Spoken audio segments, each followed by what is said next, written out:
today we're going to be adding back every feature Rockstar Games removed from GTA San Andreas one by one until at the end of the video we have a perfect copy of the game that's the closest we can possibly get to the original beta. And yes, I mean every feature, including that one. The first thing I've noticed from this really early trailer right here is that the Grove Street family members were all completely different. As you can see, Sweet wore a black t-shirt and a black bandana on his head, while Big Smoke went with a white sports top and didn't have a hat. So now we can see Big Smoke's bald head in high definition. But the character that changed the most was probably Ryder. As you can see here, the beta version of him had no hat or sunglasses and instead wore a black hoodie and looks completely different to how we know him in the final game. However, they're not the only characters who changed a ton from the early development of the game, because the Grove Street families were originally supposed to be called the Orange Grove families. This is confirmed by a tattoo that you can still get in the tattoo parlor in the game that Rockstar just for whatever reason didn't remove.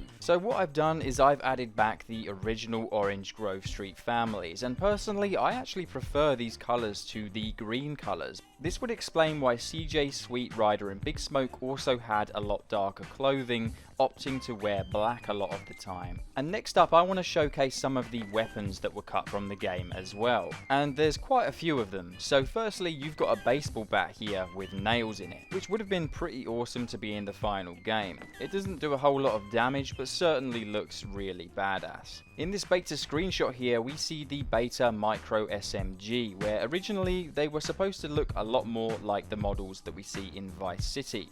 I actually prefer these over the final version, and it's kind of a shame that these never made it to the final game. The M4 assault rifle also looked a lot better in my opinion, looking much closer to how an actual M4 would look, instead of that rubbish version that we got in the final game. We then get to see the PSG sniper rifle, a much more modern look to the final sniper rifle that we got, and personally I would have liked to have seen both variations of these make it to the final game. We also have this new AK-47 which has no stock, and again it would have been awesome to have this as an additional AK-47 to the one we finally got. And there's tons more where that came from. From this screenshot here alone, you can get an idea of how many variations of weapons were cut from the final game. But there's also one weapon slash vehicle that really bugged me out, and I don't know why Rockstar never added this one to the game. But before we continue, this video is sponsored by Filmora. If you want to make YouTube videos or create content yourself, finding the right audio to use for your project can be extremely hard, and quite often your video can even be taken down for using someone else's material. That's why I really recommend that you use Filmora with their latest update featuring the AI music generator. Using Filmora's AI music generator is extremely easy. All you have to do is download it for free in the description or via their website, drag your gameplay or footage into the timeline, access the audio tab, select AI music. From here you can choose a genre, specify the length or the number of audio tracks that you want it to generate that you can then listen to. And just like that, in a matter of seconds, you will have a unique one-of-a-kind track tailored to your content.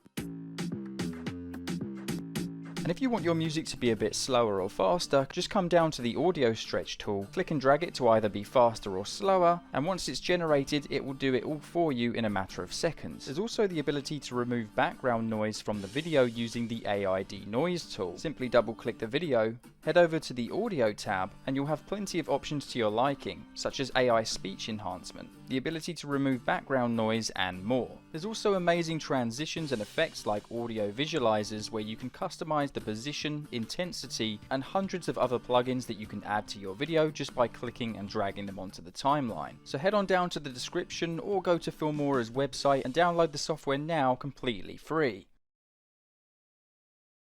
And we've never actually seen this in a GTA game since, and that is that the coding suggests that a skateboard was going to be usable in GTA San Andreas. Firstly, it seems like the skateboard was rideable just like we had in the other Rockstar title nearer the time, which was called Bully. We got BMX bikes, but sadly the skateboard never came to the game. The vehicle would actually be usable as a weapon as well, with the option to use it as a melee weapon and beat people to death. But in this mod right here, I'm able to ride the skateboard around, and I'm not gonna lie, it's a huge bummer that this never made it to the final game. Now, here's something that's really going to annoy you. Originally, as seen here, the mansion safe house in Mulholland was originally fully enterable with an interior much better than we got in the final version of the game. It had actual furniture, rooms you could go in that connected to the outside with a pool, and let's just say I had to add a mod that added this back, because there's no way I'm going to let this slide and not have this in my copy of GTA San Andreas. And now we can finally reenact that awesome moment in the trailer where CJ stands on the balcony and overlooks downtown Los Santos. Now, CJ's walk was originally completely different too. As you can see from this beta video right here, it looks like CJ is limping or walking like a woman or something. Yeah, I'm not gonna lie, that's kind of sus, but let's be honest here, we should probably add it back to our game if we want it to be the truest representation of what the beta actually was. I can see why this was probably removed from the game. I know, I can see what they were trying to go with here, you know, a bit of swagger in his walk, but it definitely didn't turn out that way.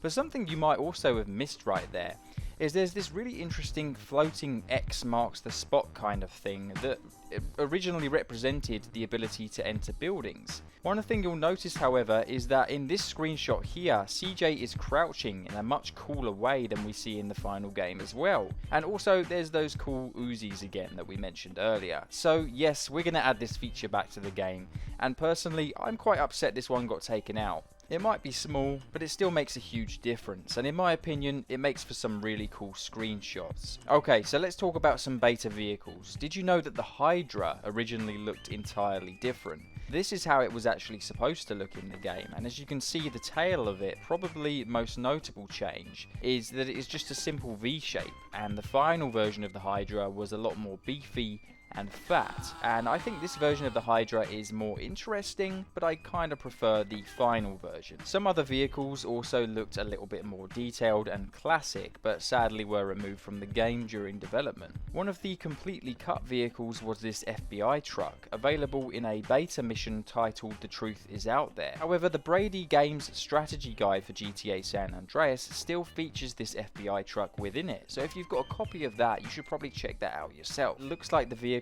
also had a mounted gun on the roof. However, there's an even cooler vehicle that was removed from the game, or shall I say weirder vehicle, and that is, as you can see right here. Yeah, it's definitely there, you just need to look really closely. If you still can't see it, then I'm just going to give away the answer. It's this strange flower pot right here. Now, this flower pot is nicknamed the RC camera, and now it will actually come and make a lot of sense in a few seconds time. So this is a flower pot with wheels that can be controlled by a remote control, but of course, as this vehicle was never finished properly, we can actually enter it and actually even take a passenger in here with us at the same time. Since the release of the GTA Definitive Edition, this mystery went completely unknown for around 20 years until the Definitive Edition was released, that suggested this vehicle would be used as a remote control camera to infiltrate a casino ready to prep for a heist. So yeah, this flower pot really did serve a purpose once upon a time. Let's also talk about the fact that Ryder was never supposed to be revealed as a bad guy until later on in the game. Many people have speculated that Ryder was never supposed to be a bad guy at all, but however, sadly, this is not correct. Ryder was always going to be an enemy, but instead the reveal wasn't supposed to be until the mission photo opportunity instead of the green saber. And the beta audio files for Photo Opportunity further confirm this theory. Damn head, fool! Oh man, it's true. Ballers rule the families. However, in the final game, this is the version that we get. Right, you Shermhead. This business is... This will now make complete sense why during the mission Green Saber, when CJ sees that Ryder and Big Smoke are working with the police, CJ only seems to strangely acknowledge the fact that Big Smoke is a traitor. That's not the only thing about Ryder that changed and his betrayal, because during the mission Pier 69, where we have to kill Ryder, well, originally this mission actually had us killing Ryder on the spot against the railings, and instead of Ryder escaping on the boat, it was supposed to be T-Bone Mendez who escaped on the boat. And we have some footage there of what this mission would have looked like if that was the case. Shermhead asshole. Where you think you going? Can't stop me. What do you want to do with him, Holmes? You sold us out, Ryder. You fucked us off. I'm a motherfucking genius. Ah! Then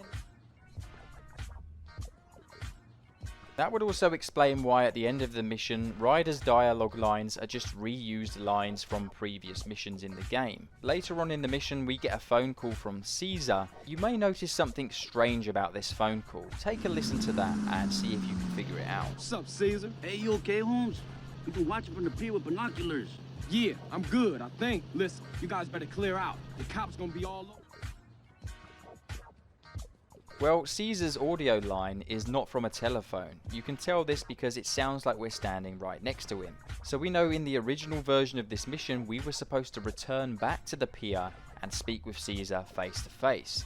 Now, there's also something really interesting in the pre-release beta trailer. And in this scene right here, you may be able to spot something very interesting. Maybe you want to pause the video or slow it down and see if you can spot it yourself. But if you haven't managed to spot it, I'm going to point it out to you. There's a dog, or what appears to be a dog, on the beach behind this character dancing right here. However, rumors state that CJ was originally supposed to have a dog throughout the game, likely a Rottweiler or a German Shepherd. And it's rumoured that Rockstar Games cancelled this feature because they didn't want to face any unnecessary backlash than they already did.